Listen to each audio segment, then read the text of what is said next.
తెలుగులో అత్యంత ఆదరణ పొందినటువంటి ధారావాహికల్లో ఒకటైనటువంటి మొగలి రేకులు, అలాగే చక్రవాకం సీరియల్లో నటించినటువంటి యువ నటుడు పవిత్రనాథ్ ఈరోజు మరణించడంతో ఈ మరణ వార్త ఎంతోమందికి కలిచివేస్తున్న నేపథ్యంలో అసలు ఆయన మరణానికి కారణం ఏంటి? ఆయన మరణం సహజ మరణమేనా లేదా ఇతరత్రా కారణాల వల్ల ఆయన చనిపోవాల్సి వచ్చిందా అనే అంశాలకు సంబంధించి మనతో మాట్లాడేందుకు ప్రముఖ సినీ క్రిటిక్ దాసరి విజ్ఞాన్ మనతో ఉన్నారు. ఆయనతో మాట్లాడదాం. విజ్ఞాన్ గారు నమస్తే అండి. నమస్తే. విజ్ఞాన్ గారు, ప్రముఖ యువ నటుడు పవిత్రనాథ్ గారి మరణం వెనక కారణం ఏంటి? సహజ మరణమేనా లేదంటే ఆయన మరణానికి ఏదైనా కారణం ఉందా? అంటే ఆయన చనిపోయిన తర్వాత రకరకాల వార్తలు ఇప్పుడు సోషల్ మీడియాలో షికారులు చేస్తూ ఉన్నాయి. ఆయనకి వాళ్ళ భార్యకి ఏదో విభేదాలు ఉన్నాయని, వాళ్ళు డివోర్స్ దాకా వెళ్ళారని, ఆయన వ్యక్తిత్వాన్ని హననం చేసేలాగా గతంలో వాళ్ళ భార్య మీడియా ముందు మాట్లాడిందంటూ రకరకాల వార్తలు రాస్తూ వస్తున్నారు చనిపోయిన వ్యక్తి గురించి. అసలు ఏంటి ఆయన మరణం వెనక కారణం ఏంటి అంటే ఏం చెప్తారు? పవిత్రనాథ్ చనిపోయాడు అని ఫస్ట్ ఇంద్రనీల్ అండ్ మేఘన రామి వాళ్ళ ఇన్స్టాలో పోస్ట్ చేస్తే ప్రపంచానికి తెలిసింది. నెంబర్ 1. అతని మరణానికి గల కారణాలు ఏంటి? ఎలా చనిపోయాడు? బలవన్ మరణమా, ఆత్మహత్య, లేకపోతే హెల్త్ పాడైందా, హాస్పిటల్లో ఉండి చికిత్స పొందుతూ చనిపోయాడా? ఈ వివరాలు ఏం లేవు. వాళ్ళు జస్ట్ ఏం పెట్టారంటే, నువ్వు చనిపోవడం చాలా బాధగా ఉంది, నేను నమ్మలేకపోతున్నాము, అండ్ ఇది వార్త అబద్ధమైతే చాలా బాగుండేది, ఇప్పటికీ షాక్లో ఉన్నాం అన్నట్లుగా రెగ్యులర్గా మన ఫ్రెండ్స్ ఎవరైనా పోతే జనాలు ఎలా పెడతారో అలాంటి మెసేజ్, అంటే అత్యంత సన్నిహితులు దూరం అయితే ఎలాంటి మెసేజ్లు అయితే పెడతారో అలాగే పోస్ట్ అయితే పెట్టింది. దీనికి చాలామంది ఏం జరిగిందని కోణంలో ఆరాలు తీస్తున్నారు. ఇప్పుడు ఆ ఆరాలలో వీళ్ళకి గూగుల్లో అతని పేరు కొట్టగానే ఫస్ట్ ఇతని డెడ్ వార్త కంటే ముందు గతంలో 2-3 ఏళ్ల క్రితం వాళ్ళ ఆవిడ పెట్టినటువంటి ఆరోపించినటువంటి ఒక ఇంటర్వ్యూలో ఆవిడ చెప్పినటువంటి మాటలన్నీ బయటకు వస్తున్నాయి.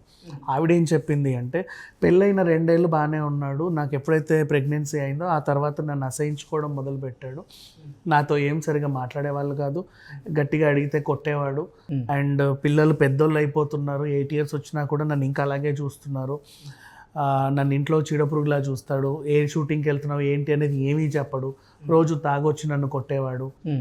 అంటే అసలు ఈ పవిత్రనాథ్ ఒక ఉమనైజర్ అని, అమ్మాయిలతో చాలామందితో సంబంధాలు ఉండేవని, అది నేను నిలదీసినందుకు గాను నన్ను గతంలో కొట్టాడు అంటూ కూడా ఆయన భార్య ఆయన మీద ఆరోపణలు చేసి నా కళ్ళ ముందు ఇప్పుడు షేర్ చేస్తూ ఉన్నారు కొంతమంది. కళ్ళ ముందే చాలామంది అమ్మాయిలని బెడ్రూమ్కి తీసుకెళ్లేవాడు, అతను అందరికీ జాతకాలు చెప్పేవాడు, అతను చెప్పే జాతకాలకి బాగుండి అతను చుట్టుపక్కల అమ్మాయిలు తిరిగేవాళ్ళు. ఒక ఆమెతో 8 ఏళ్ళుగా రిలేషన్లో ఉన్నాడు, ఏంటి అని గట్టిగా అడిగితే అత్తమావల నుంచి నాకు సపోర్ట్ లేదు, ఆయన కూడా నన్ను తాగొచ్చి కొట్టేవాడు, నీకెందుకు అనేవాడు, ఇట్లాంటి ఆరోపణలన్నీ చేసి, అండ్ నా మణికొండలో ఇల్లు కొనడానికి కూడా నా నగలమ్మే డబ్బులు పెట్టి కొన్నారు, ఇట్లాంటివన్నీ చెప్పింది. అంటే నా దగ్గర ఆస్తి దోచుకున్నారు, నన్ను మానసికంగా శారీరకంగా వేధించారు, గృహహింస కేసులు పెట్టాల్సిన అన్నీ పెట్టారు, అండ్ అతడు ఉమనైజర్, అక్రమ సంబంధాలు అన్నీ పెట్టేసింది. ఆవిడ చెప్పింది బేసిక్గా ఒక గృహహింస కేసులో అందరూ పెట్టే అంశాలు ఏవైతే ఉంటాయో అవన్నీ ఈవిడ కూడా పొందుపరిచింది.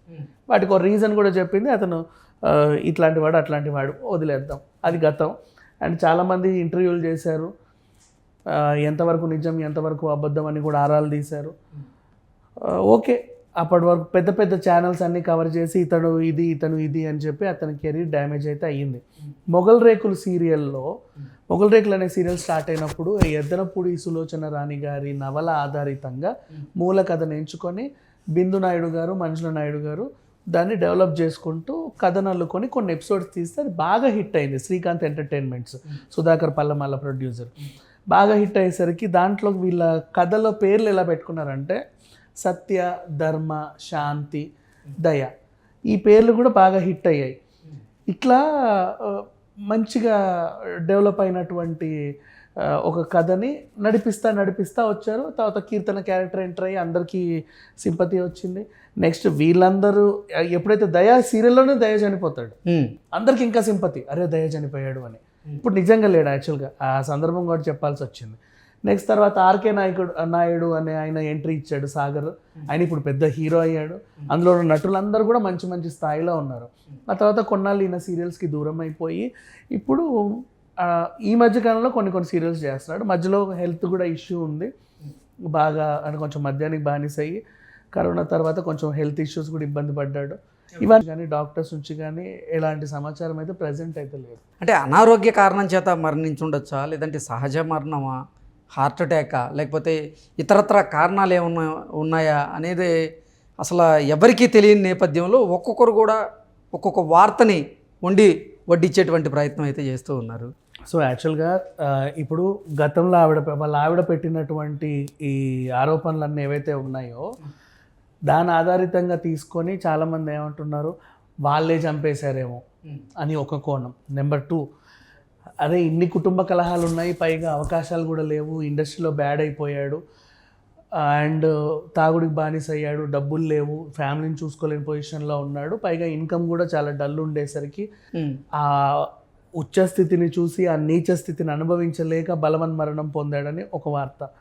అండ్ నెక్స్ట్, గత కొంతకాలంగా ఫ్రెండ్స్ అందరు దూరంగా ఉండి ఆయన ఏదో డిప్రెషన్లో ఉన్నాడు, ఉండి ఆరోగ్యం కూడా పాడైపోయింది, హాస్పిటల్కి వెళ్ళాడు, అలా మల్టీ ఆర్గానిక్ ఫెయిల్యూర్ వల్ల చనిపోయాడని ఇంకో వార్త.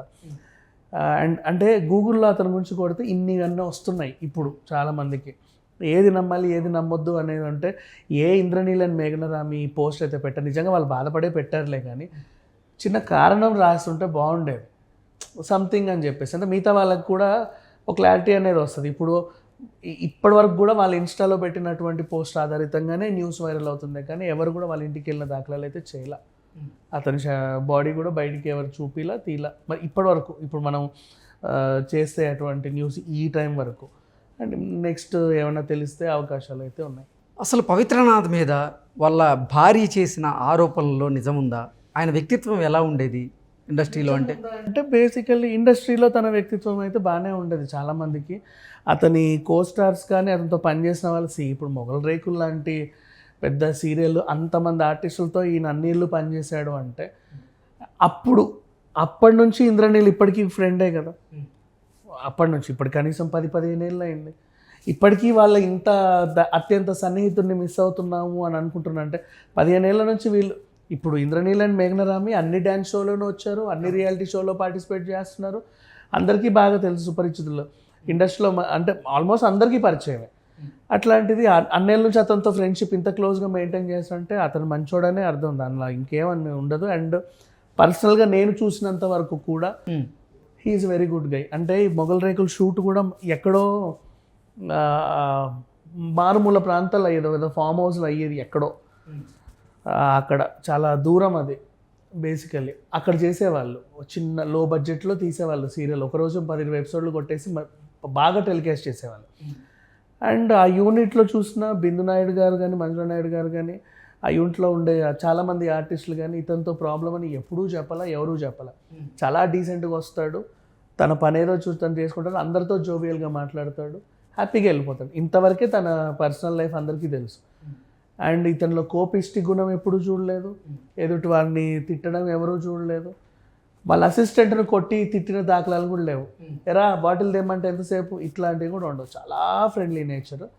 బట్ ఆవిడ ఆరోపణలు చేసినప్పుడు మాత్రం చాలామంది ఏ కోణంలో చూసారంటే, ఇప్పుడు గృహహింస అనే మీద ఎవరైనా కేసు పెడితే నా కట్నం డబ్బులు దోచుకున్నారని పెడతారు, మొత్తం నన్ను హింస పెట్టారంటారు, నన్ను ఒళ్ళు వాచిపోయేలా కొట్టారు అంటారు, తాగొచ్చి కొట్టాడు అంటారు. ఒకవేళ అయితే పిల్లలు లేరనుకో, అతడు సంసారానికి పనికిరాడు అంటారు. 2 పిల్లలు ఉన్నారనుకో, అతనికి వేరే వాళ్ళతో సంబంధాలు ఉన్నాయి అంటారు. ఇది రెగ్యులర్గా ప్రతి గృహహింస కేసులో పెట్టేవే. అత్తమామలు పట్టించుకోరు, ఆడపడుచులు పట్టించుకోరు, ఇవన్నీ రాస్తారు. ఆ రోజు ఆవిడ చదివింది అయితే అది. బట్ బయట మాత్రం ఈ రోజు వరకు ఎవరు కూడా అతను ఇది అని ఇప్పటివరకు చెప్పాలి. సో మేబీ అది వాళ్ళ ఇష్టం, అది వాళ్ళ పర్సనల్. ఆమె చెప్పింది నిజమా కాదా ఆమెకే తెలుసు. మనం తెలియకుండా అనలే, వాళ్ళ ఇంట్లో అయితే తొంగి చూడలేదు కదా. బయట మాత్రం 100% ఈజ్ ఎ వెరీ గుడ్ గే. ఓకే విఘ్నం గారు, థ్యాంక్ యూ సో మచ్.